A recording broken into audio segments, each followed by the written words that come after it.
Welcome back to another video. Hello. I don't know if it caught my intro, but I am excited to give you an update on my horse journey. And we found a barn right when I was starting to get anxious. And again, I don't know why I was doing that to myself, but it was very overwhelming to be learning while researching and then wanting to I just want everything to be done and figured out. So this barn was actually recommended by another farm that was like, I don't think will be the best fit for your riding goals, your riding style, whatever. And I said, okay, no problem. And she sent me these recommendations, and she wished me the best of luck. And so I looked up the ranch, which ended up being literally 9 minutes from my house. And I had actually seen their website previously, but it wasn't striking to me. So I was like, and I didn't pull the trigger. But I was like, well, now that it's been recommended, I have nothing to lose, because she did say that it seems like for my needs and my writing, from what I told her, I needed a boarding facility that allowed, like this more laid back access, maybe some lease options, and blah. And to anyone that is considering this journey, and I know I'm not a horse expert, but I still want to share, leasing is actually a really great way to just get into this world, period. I will be able to ride the horse of my choosing, and that's also a good fit for my riding level. 3 days a week, unlimited. I will be able to have included in that 2 lessons per month, and I can add on to that as well. And everything else is not my responsibility, which is amazing. Whereas buying my horse out the gate, boarding at this facility, and then having to figure out, okay, do I want to shoe my horse? Do I want to use their vet that they have a relationship with, or do I want to bring in my own vet? Do I want to supplement? Do I need to supplement their food with grain and whatever? All of that can be learned and determined by, again, what are my goals? What am I going to ride, Western or English? What type of horse am I even going to buy? Some horses don't need what other horses need. So by going up here and being exposed to many different types of horses, getting into a groove with my lessons, getting to a certain riding level and skill level, and then deciding, okay, my lease will go month to month, but then deciding if I could, depending on which horse I pick, I could actually even, it's be another contract, but I could even buy that horse if I want to. But just learning as I go through the process, but still having the exposure and the free reign to ride recreationally like I would like to. And again, with the supervision and the support, this is a facility that has like 20-something horses. They have a covered arena. They have plenty of pastures and riding rings and all of the amenities. Oh my gosh, they have not a tack room, obviously, but like a shower room for the horses, everything that I need to learn how to care for my horse, learn how, what to look out for, learn how to do everything, again, to just get me comfortable, so that when I am on my own and I do have my own horse, I'll just be comfortable. I'll just be ready. You know what I mean? And I'm so glad that I went through that kind of analysis paralysis and that little pause there, to really just reassess and like, okay, slow down and take a look at this, take a look at that. And so it really worked out. And what was really cute was that, so let me go back to the email. When the lady recommended this one spot, she recommended others, but this was the first place that I called. She said, best of luck. I said, thank you. This ranch is called Lucky whatever. And I was like, okay.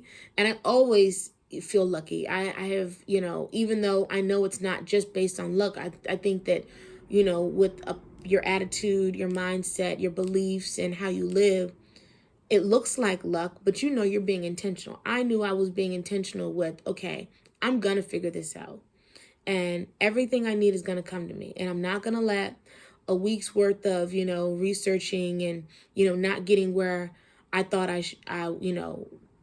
finding what I thought I needed in that particular time, be like, okay, well, it's all for naught. Like, it's not going to work out for me. Because what it did was lead me and guide me to this facility that I didn't even know was that close. I saw the website, like I said, and I saw that it was in the area, but I wasn't like, the website didn't do the farm justice. And that's another thing. I'm like, y'all hidden gem, So, really exciting.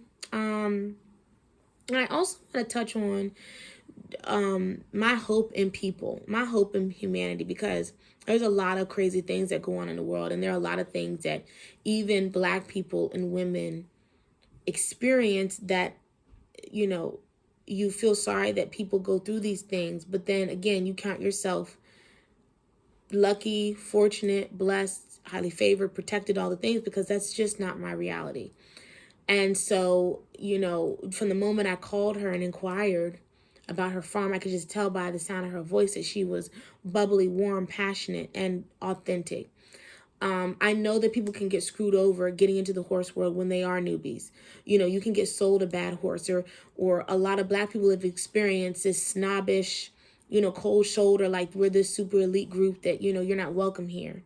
Or, just because you're not at this level and you are a newbie, period, the pros look down on you or whatever. And like I said, from the moment I called her to, stepping foot on her property, I felt so just like, wow.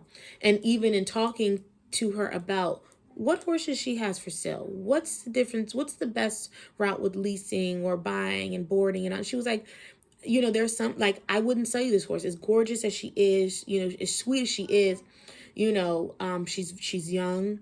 She needs more training. And as you will discover as a rider, you're always learning. And so, yeah, someone could take your money and say, yeah, here's a horse, but it wouldn't be a good match. And I loved and appreciated her honesty. It's not about just the business and her making money and giving me what I think I want, because I'm the customer. The customer's always right? So if I say, oh, we want to buy, and she says, well, consider this, you could save money like this, lease like that. What this does is this, that, and the other, and help me genuinely look out for me. Not her best interest, not her business, and saying, yeah, we can sign the check, and then you can come out here and ride your brand new horse that you just bought from me that is not a good fit for you. Oh, she could do that all day long. So I appreciate experiencing that. I appreciate her. And again, it gives me this warm and fuzzy feeling that there's still so much good in the world. There's still good people. There's still kind people. There's still people that, they're just real. And if you continue to tell yourself that, even if you feel like you don't see that, it's going to turn around. And even if you are experiencing past trauma and pain from being hurt by someone else, walking in the light of forgiveness and moving toward healing to set yourself free is taking your power back. It is empowering. It is possible so that you can receive again, so that you can feel again, so you can get close to people again. Because if I had believed what everyone else is saying out here, I would have a very different experience.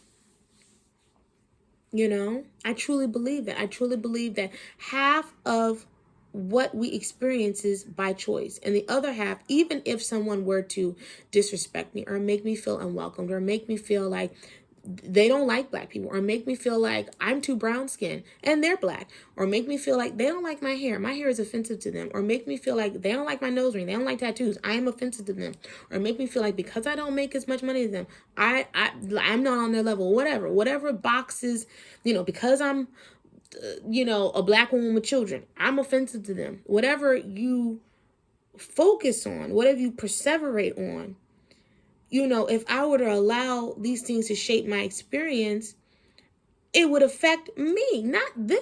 Because they, what they want to waste energy on wouldn't affect me. It's like it could bounce right off me, be like oil and water. So you can act like you don't like me, but I'm not going to let you win. I'm not going to be like, oh, I'm not going to cry in front of you. I'm not going to give you any of my energy to let you know that what you think you're doing is working and hold me back.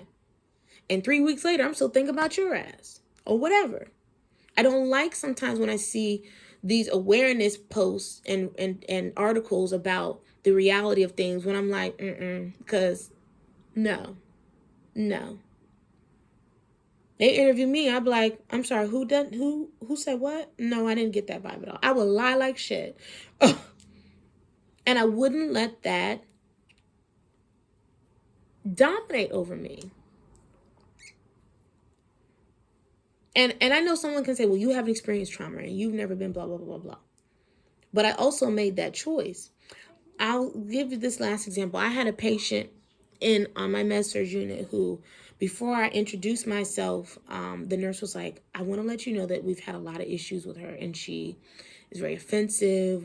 She's racist. She's this, she's that. She's just, so if you don't feel comfortable providing care, let me know. And this was a woman telling me this. And I said, okay, no problem. I mean, and I said, but I'll let you know if anything comes up and I get any vibe, okay? But I've never had that issue.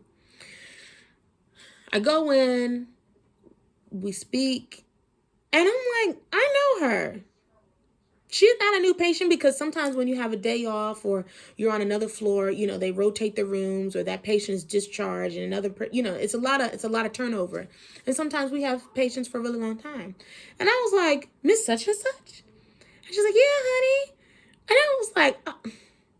So I didn't even check back in with the nurse and say, oh no, we're good. She was just like, Ash, did you, I was like, we're fine. We're going to be fine. I don't need to switch the switch anything up. We're good. But I thought it was so interesting that my other coworkers had issues with the same woman that I had been met at least 2 days prior. And I didn't have any, and we had actually had a laugh.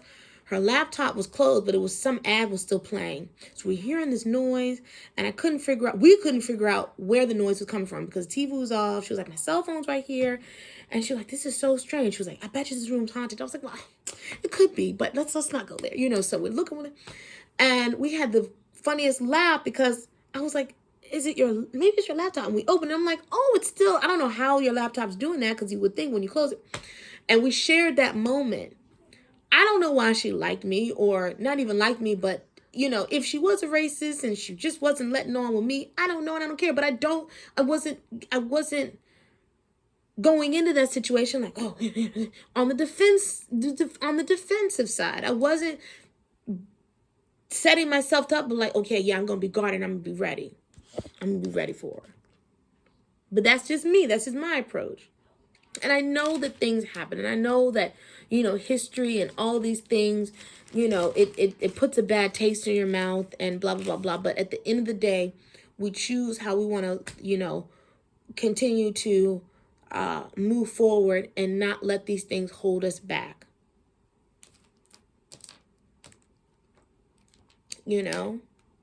So, yeah. If you couldn't tell, this I didn't see other Black people at this ranch. Don't care. I'm there to do what I want to do, and life goes on. And I'm having a good time, and I'm gonna continue to keep making my videos, because it's not always about race. It's not always about men versus women. It's not always about any of these things. It's about you and you and you, and how you feel and what you want to do. Peace. Bye.